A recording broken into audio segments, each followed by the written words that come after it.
Hi hello ఎంతమందికి early morning rides ఇష్టమో comment సెక్షన్లో షేర్ చేయండి. పిల్లలు వెళ్ళి చాలా రోజులు అవుతుంది, సో తీసుకెళ్దామని అయితే వెళ్తున్నాం అనమాట. సో చూసారా ఎర్లీ మార్నింగ్ ఎంత బాగా మంచి రెయిన్బో అయితే కనిపించింది. చాలా బాగుందని అయితే వీడియో తీశాను.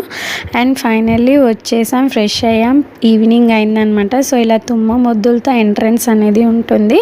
అండ్ మా మమ్మీ వాళ్ళు ఉండే వెంచర్లో పార్క్ అనమాట. మా ఇంటికి చూసారా అక్కడ హట్ కనిపిస్తుంది కదా, సో ఆ హట్ కింద ఇలా ఎలిఫెంట్ షేప్డ్ సీటింగ్ అనేది అయితే చేశారు. అండ్ కొన్ని ఉన్నంతలో నీట్గా బాగుందన్నమాట. అండ్ తుమ్మ మొద్దులతో ఇలా ఆర్టిఫిషియల్వి ఇలా చేశారు, చాలా బాగుంది. అండ్ బటర్ఫ్లై సీటింగ్ అండి ఇక్కడ వచ్చేసి. అండ్ ఇంకోటి ఈగల్ అండ్ ఫాక్స్ సీటింగ్ కూడా ఉంది. సో ఇలా సింపుల్గా బాగుంది. క్రికెట్ ఆడుకోవచ్చు, షటిల్ ఆడుకోవచ్చు, రిలాక్స్ అవ్వచ్చు, వాకింగ్ ట్రాక్ కూడా ఉందన్నమాట. అండ్ ఇక్కడ మేమైతే షటిల్ ఆడుతున్నాం. సో వీడియో నచ్చితే please do like, share and subscribe.